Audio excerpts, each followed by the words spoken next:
The music world was rocked. Sean "Diddy" Combs, the once untouchable icon, was indicted. The charges were staggering: racketeering and sex trafficking by force.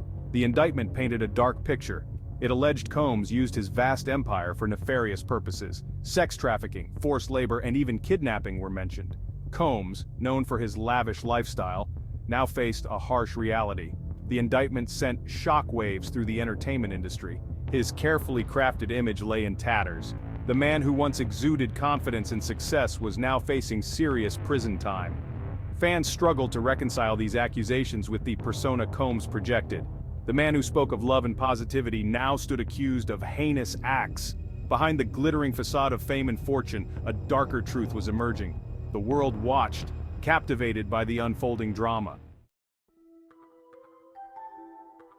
Denied bail, Combs found himself in a starkly different environment. Gone were the luxurious trappings of his former life. He was now an inmate at the Metropolitan Detention Center in Brooklyn. The facility was notorious for its harsh conditions and rampant violence. Overcrowding, inadequate healthcare, and gang activity were constant threats. For Combs, it was a brutal awakening. He was stripped of his freedom and forced to confront a grim reality. The weight of his situation was inescapable. He was confined to a small, cramped cell. The air was thick with the stench of sweat and despair. Every day brought new challenges. He was surrounded by hardened criminals, many of whom were facing lengthy sentences. The experience was undoubtedly humbling. The once celebrated artist was now just another face in the crowded prison system.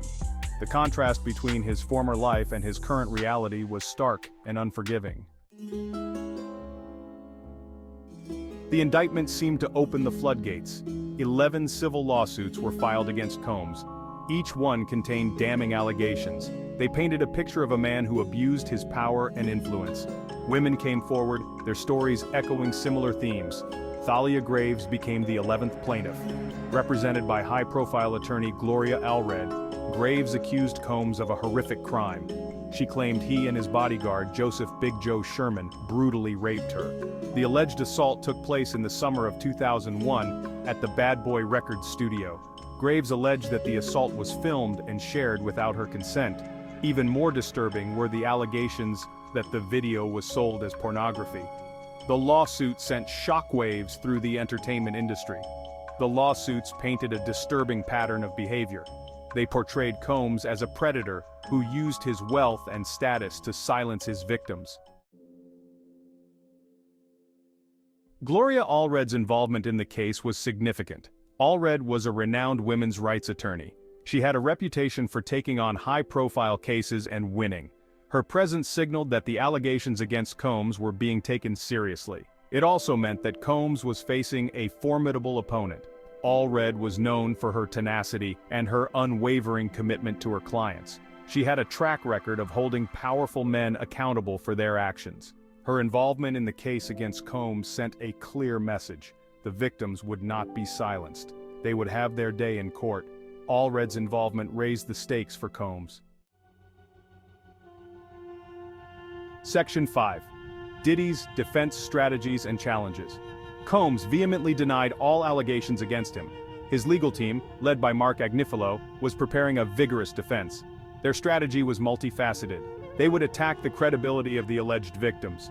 They would argue that their involvement with Combs was consensual.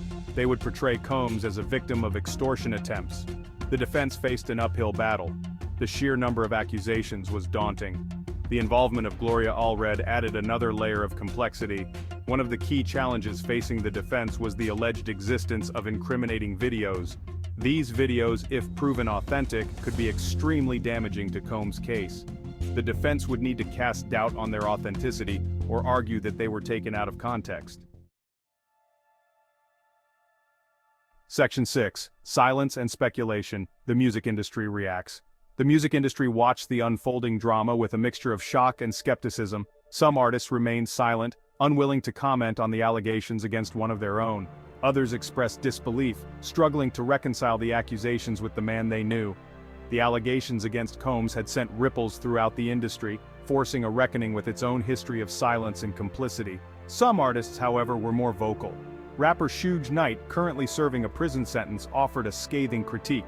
He claimed that Combs' situation was a symptom of a corrupt industry. Knight alleged that such behavior had been tolerated for years. LL Cool J, a hip-hop legend, expressed sympathy for Combs' children while emphasizing the importance of due process. He acknowledged the seriousness of the allegations, but urged the public to reserve judgment until all the facts were in. The reactions from the music industry were mixed, reflecting the complex emotions surrounding the case. The allegations against Combs had sparked a conversation about power, accountability, and the responsibility of artists to use their platforms for good. Section 7. The shadow of evidence. Alleged tapes emerge. The case took an even darker turn. Allegations surfaced about the existence of incriminating tapes. Ariel Mitchell Kidd, an attorney representing one of Combs' accusers, dropped a bombshell. She revealed that she had been approached about purchasing a pornographic video. The video allegedly featured Combs. Mitchell Kidd refused to disclose the identities of those in the video. However, she provided tantalizing details. She claimed the video appeared to have been filmed in Combs' Atlanta home. She also suggested that at least one participant may not have been aware of being recorded. The revelation of the alleged tapes sent shockwaves through the case. If the tapes were proven authentic, they could be extremely damaging. Section 8. A disturbing pattern. Another accusation surfaces. As the investigation continued, another woman came forward. Her accusations were chilling. They painted a disturbing picture of Combs' alleged behavior. The woman, who chose to remain anonymous, claimed that Combs sexually assaulted her in 2018. Ariel Mitchell Kidd, the attorney representing the accuser, provided details of the alleged assault. According to Mitchell Kidd, the woman was drugged at a friend's house. Combs then allegedly sexually assaulted her with an object. Mitchell Kidd claimed that Combs intended to sex traffic her client. She alleged that another man was directed to assault the woman while Combs watched and engaged in self-gratification. The woman reportedly managed to escape and was witnessed by a neighbor. The woman's decision to come forward added weight to the growing number of accusations against Combs. It suggested a pattern of predatory behavior that spanned many years. Section 9. Fighting for freedom. Diddy's bail battle continues. Despite the mounting allegations against him, Combs remained determined to fight for his freedom. His legal team continued their efforts to secure his release on bail. They argued that Combs was not a flight risk and that he posed no danger to the community. Combs' lawyers offered a substantial bail package. They proposed a $50 million bond, using his mansion as collateral. They also agreed to strict limitations on his movements, including GPS monitoring and house arrest. However, their efforts were met with resistance from the prosecution. The prosecution argued that Combs was a flight risk and that he posed a threat to the alleged victims and witnesses in the case. The judge ultimately sided with the prosecution, denying Combs' request for bail. The decision was a major setback for Combs and his legal team. Section 10. Assembling a legal powerhouse, new attorneys joined the fight. Facing a mountain of legal challenges, Combs decided to bolster his legal team. He brought in two high-profile attorneys, Anthony Rico and Alexandra Shapiro. Both attorneys had impressive credentials and a wealth of experience in handling complex criminal cases. Anthony Rico was a former prosecutor with a reputation for being a tough and aggressive litigator. Alexandra Shapiro was a former federal defender with extensive experience in white-collar crime.